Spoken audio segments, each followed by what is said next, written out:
তো হ্যালো সবাইকে, সবাই কেমন আছো? আশা করছি তোমরা সবাই খুব ভালো আছো। আর আমিও খুব ভালো আছি। চলো তাহলে আজকে ভিডিওটা স্টার্ট করা যাক। আজকে বেসিক্যালি ছিল হচ্ছে শীতলা পুজো। তো সেই কারণে দেখতে পাচ্ছ মা সব রেডি করে রেখেছে। মানে কী সব করে যে কুলো-টুলো নামাবে, নামিয়ে সে মানে ওগুলো রেডি করে রেখেছে। ওগুলো দিতে হয় না কি করতে হয়। যাই হোক মানে আমি প্রত্যেক বছরই দেখি, আমি কিন্তু ভুলে গেছি। তো দেখতে পাচ্ছ এখানে মা স্নান-টান করে রেডি হয়ে গেছে। দিয়ে এগুলো সব কিছু রেডি করছে, যে কুলোটা নিয়ে উনি এসে গেছে। প্রত্যেক বছর উনিই কুলি বলছি, সরি, কুলোটা নেয়। আর এখানে সেই কুলো সব কি তেল নেবে, হাওয়া করবে, তারপরে আরও কী সব, মানে যাই হোক মোট কথা চলো তোমাদের সাথে একটুখানি শেয়ার করলাম। এটা প্রত্যেক বছরই হয়। তো আমি যেহেতু এবছর থেকেই ভিডিওটা করছি, তো সেই কারণেই আমি এটা তোমাদের সাথে একটু শেয়ার করলাম। তো দেখতেই পাচ্ছ। আর এই কুলোটা ভাসাবে কিন্তু সেই রাত্রেবেলা না বিকেলবেলা, মোট কথা কী জানি বিকেলবেলা না সন্ধ্যেবেলা, মোট কথা পুজো হয়ে যাওয়ার পরে দেবে, ভাসাবে। তার আগে তোমার হচ্ছে কি অনেকে দণ্ডিও খাটবে। যাই হোক, তো তারপরে সেই কারণে আজকে আমার ক্লাস ছিল। আর যেহেতু আমার হাতে ভীষণ ব্যথা, আমি কালকে এত জোরে পড়ে গেছি, হঠাৎ করে বুঝতে পারিনি। হ্যাঁ, তো মানে প্রথমে কনুইটা পড়েছে, দেন তারপরে হাতে যে রিস্টটা আছে সেভাবে পড়েছে। আর মানে পড়ে এত জোর লেগেছে যে আমি আর উঠতে পারছিলাম না, এরকম একটা ব্যাপার। দিয়ে হাত পুরো ফুলে একাকার হয়ে গেছে। তো আমি সেই জন্য আমি যেতে পারবো না। তো সেই জন্য আমি এখানে তাই জন্য ছিলাম। দেন তারপরে দেখো, তো সেই জন্য তোমাদের সাথে একটুখানি ভিডিওটা শেয়ার করছি, তো তোমরা দেখতে থাকো। আর এখানে তেলটা নিয়ে নিল, তারপরে তেল নিয়ে নিল, এবার হলুদ বলছি কেন, ওটা সিঁদুরটা নিয়ে নিল। এবার এখানে টিপটা পড়া ছিল বলে আমি এগিয়ে গেছিলাম। আর যেহেতু আমরা স্নান করিনি তখনও, সেই জন্য আমরা পুরোপুরি অতটা কুলোর কাছে যাইনি। কারণ ওটা যারা উপোস করেছে তারা পুরো কাঁচা, মানে নতুন জামাকাপড় পরে সব ইয়ে করেছে, স্নান টান করে নতুন জামাকাপড় পরে মানে করেছে আর কি। যাই হোক সেই জন্য তো। আর এখানে দেখো, এটা হচ্ছে কি আমার পাড়ার কাকিমা, আর ওইদিকে ছিল দুটো স্টুডেন্টের মা। তো এখানে মাকে বলছে আমাকে দাও গো, আমাকে দাও গো। ওই যে কুলোটা যখন তুলে নিয়ে যায়, দেন তারপরে ওটা যেহেতু এটা ঠাকুরের জিনিস, তো সেই জন্য ওখানে তলাটা জলটা দিয়ে ভিজিয়ে দিতে হয়, মানে ধুয়ে দিতে হয়। তো সেই কারণে ওখানটা মাকে বলছে আমাকে দাও গো, আমাকে দাও গো। তারপরে ওই ওই জলটাও মাথায় নিতে হয়, তারপরে হাওয়াটাও খেতে হয়। এই হাওয়াটা দিয়ে পাখা দিয়ে হাওয়া করে। তো তারপরে এখানে দেখতে পাচ্ছ এইবার এই যে যাচ্ছে, এবার এটা নিয়ে কুলোটা নিয়ে এবার সোজা ওরা যাবে মন্দিরে ঢুকবে। আর পেছন দিকে কেউ যদি ডাকে তাহলে আর যাবে না, আর কারোর বাড়িতে নামাবেও না। তো সেই কারণে এবার আমরা একটুখানি স্নান টান করে নিলাম। এবার আমরাও একটু পুজো দিতে যাবো। তো মাকে বললাম যে আমিও যাবো পুজো দিতে তোমার সাথে। তো মা বললো তাড়াতাড়ি স্নান করে নে।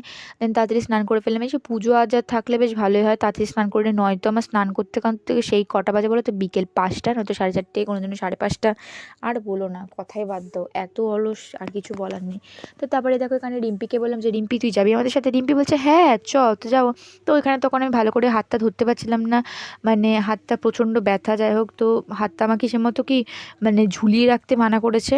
এখানে মাঝে মধ্যে লেগে গেলে আমি এরকম সেই আউ করে উঠছি, ঠিক আছে। আর পুরো বলতে গেলে রিস্টে যে মানে পাম্প যেটা উঠছে হাতটায়, তালুটার ওখানটা পুরো একদম পুরো ফুলে পুরো সবুজ হয়ে গেছিলো, মানে রক্তটা জমে গেছিলো আর কি। তো তারপরে এই দেখো হাঁটতে হাঁটতে মাকে বলছিলাম যে তাড়াতাড়ি একটুখানি তাকাও, একটু তাকাও। মা বলছে সরে যেখান থেকে, একদম আমার মা পছন্দ করে না। তো এখানে দেখতে পাচ্ছ কি সুন্দর মন্দিরটাকে সাজিয়েছে। আর তারপরে এখানে সবাই বসে রয়েছে, উপোস করে রয়েছে। তারপরে চলো তোমাদের সাথে একটু ঠাকুরটা শেয়ার করে দিই, ঠাকুরের ছবিটা। তো যাই হোক, তো আমি একটু বলে রাখি যে আমাদের এখানে ঠাকুরটা অনেকটাই, মানে অনেক বলতে প্রচণ্ড জাগ্রত বলতে পারো, ভীষণ মানে ভীষণ। এই ঠাকুরের পুজো শেষ হবে, বৃষ্টি হবে, এটা প্রত্যেক বছর। এবার বাবা বলে মানে ঠাকুরকে পুজো দেওয়া হলো তো ঠাকুর প্রসাদ খেয়ে মুখ ধুলো, এরকম ব্যাপার একটা বলে।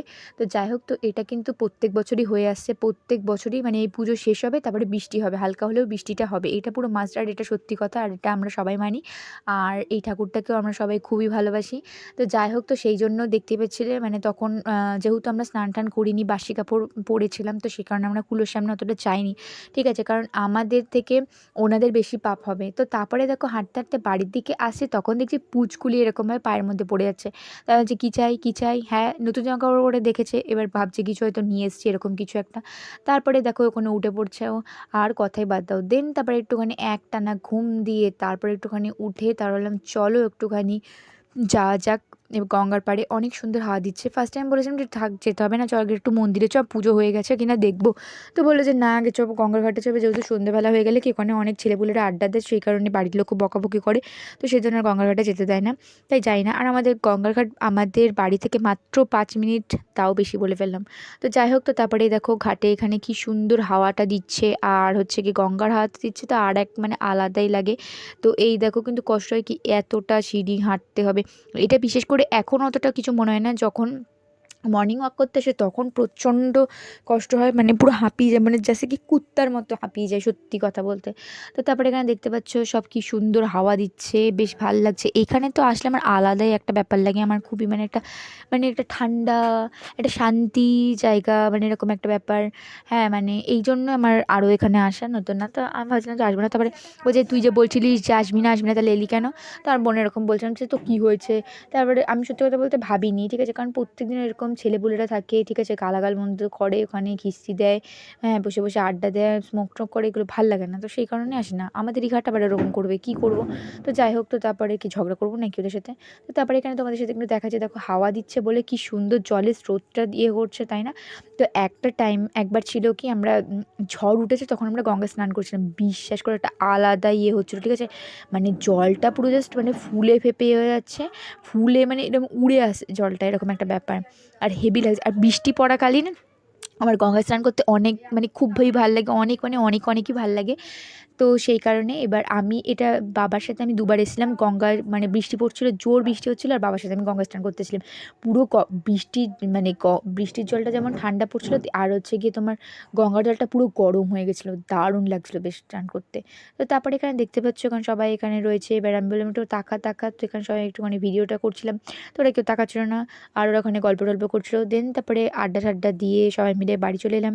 দেন বাড়ি আসার পরে এবার চলো এবার প্রসাদ আনতে যাওয়ার পালা। তো এখানে আমরা প্রসাদ আনতে আসছিলাম, তো তখন আমরা দেখছিলাম কি দণ্ডি খেটে বাড়ি আসে, যেমনটা তোমাদেরকে বললাম।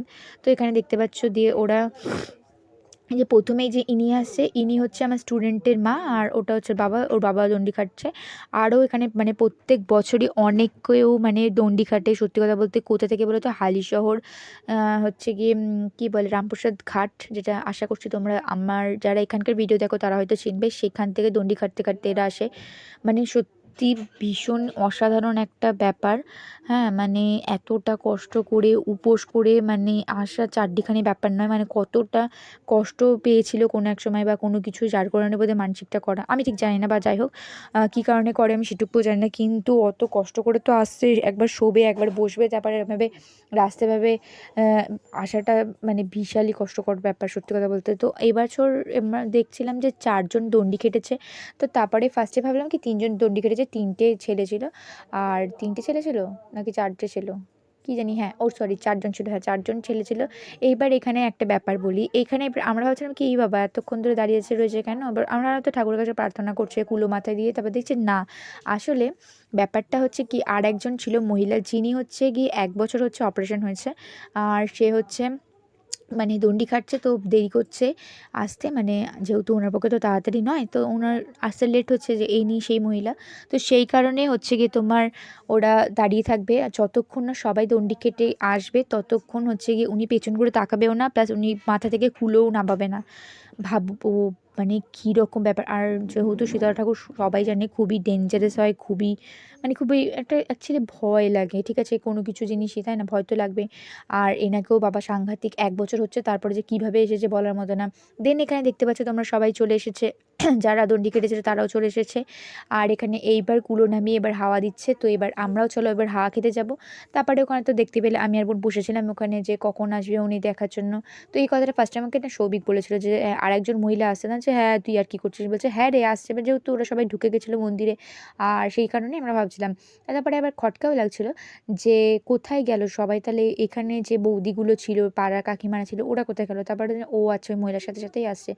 আর দেখো মুখটা দেখতেই আমার কিন্তু মানে খুবই ভয় লাগে সত্যি কথা বলতে। আমি এই ঠাকুরটাকে খুবই মানি, ভীষণভাবে মানি, বাবা একটু হেলাফেলা করি না, কোনো ঠাকুরকে নিয়েই হেলাফেলা করি না, বাট এই ঠাকুরকে জানি বেশি আমি ভয় পাই।